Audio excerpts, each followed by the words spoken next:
Everyone, welcome to my page Supti creation and welcome to my new blog. আজকে আমি বানাতে চলেছি গাজরের হালুয়া। চলেন আজকে আমার রেসিপি শেয়ার করি। আমি দোকানের কেনা 1 কেজি দুধ জাল করে একদম কমিয়ে নিয়েছিলাম আর গাজরটা কুচি করে আলাদা সাইড করে রেখে দিয়েছিলাম। দুধটা গাঢ় হওয়ার সঙ্গে সঙ্গে আমি গাজরটা দিয়ে মিক্সড করে নিলাম। এরপর অনেক সময় ধরে গাজর আর দুধ একসাথে মিক্সড করে নিয়ে মিশিয়ে নাড়াচাড়া করে নিচ্ছিলাম। দুধের ঘনত্বটা যখন গাঢ় হয়ে এসেছে ঠিক তখনই চিনি দিয়ে দিব। অবশ্যই এটি খুব ধৈর্য সহকারে করতে হবে, তাছাড়া দুধ লেগে যাওয়ার একটা চান্স থেকে যাবে। এর মধ্যে আমি কয়েকটা তেজপাতার টুকরা আর ফল দুধ জাল করার সময় দিয়ে দিয়েছিলাম, যেটা আমি ভিডিওতে দেখাতে ভুলে গিয়েছি।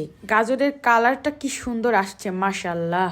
হালুয়াটা আজকে একটু শুকনা টাইপের বানানোর চেষ্টা করব। দেওয়ার পরে কিছুটা পানি বের হয়েছে আরো, যেটা শুকানোর জন্য একটু সময় লাগবে। আর এই টাইপের ডেজার্ট রান্নাগুলো একটু সময় নিয়ে করলেই বেশ ভালো হয় খেতে, তাই সময় নিয়ে ধৈর্য সহকারে করার চেষ্টা করবেন। এরপর কিছুক্ষণ সময় নিয়ে আবার নাড়াচাড়া করে দিব। আর এর মধ্যে কিছুটা কিশমিশ অ্যাড করে দিয়েছিলাম, যার ভিডিও ক্লিপ নিতে ভুলে গিয়েছি। দুধ আর গাজরের পানিটা আস্তে আস্তে কি সুন্দর শুকিয়ে আসতেছিল ক্রমশ। এটা অনেকেই অনেকভাবে রান্না করে, আমি আসলে এরকম ন্যাচারালি রান্না করতে বেশি পছন্দ করি, যেটা খেতেও খুব দুর্দান্ত হয়। সব থেকে বড় বিষয় হচ্ছে রান্নার অথেন্টিক স্বাদটা ঠিক রাখার চেষ্টা করি বেশি। এরপর আবার নাড়িয়ে চাড়িয়ে কিছুক্ষণ পর পর আবার নাড়াচাড়া করছিলাম, কারণ যেহেতু পানি এবং দুধ দুইটোই শুকিয়ে এসেছে। 1 কেজি দুধের মধ্যে 2টা মাঝারি সাইজের গাজর কুচি লেগেছে। অনেকেই রান্নার স্বাদটা অন্যরকম করার জন্য সাবু, কিশমিশ, নারকেল, ইভেন আরো অনেক কিছু ইউজ করে থাকে। আমি আজকে ওগুলো স্কিপ করছি। ন্যাচারালি রান্না করব, ইভেন ঘরে যা যা আছে তাই দিয়ে রান্না করার চেষ্টা করছি।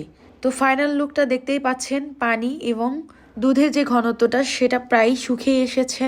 আর কিছুক্ষণ পরেই এটা খাবার সার্ভ করে নিব। সঙ্গে কিছুটা রুটি বানিয়ে নিব রুটি দিয়ে খাওয়ার জন্য। এটা শুধু শুধু খাওয়া যায়, যে যেভাবে খেতে পছন্দ করে আর কি। মাশাআল্লাহ, কি সুন্দর কালার হয়েছে। দেখতে যতটা না সুন্দর হয়েছে, খেতে তার থেকে বেশি মজা হয়েছিল। সবাই এভাবে ট্রাই করে দেখতে পারেন। এখন যেহেতু সিজনাল চলছে, তাই গাজরের দামও বেশ কম। তো সবাই ভালো থাকবেন।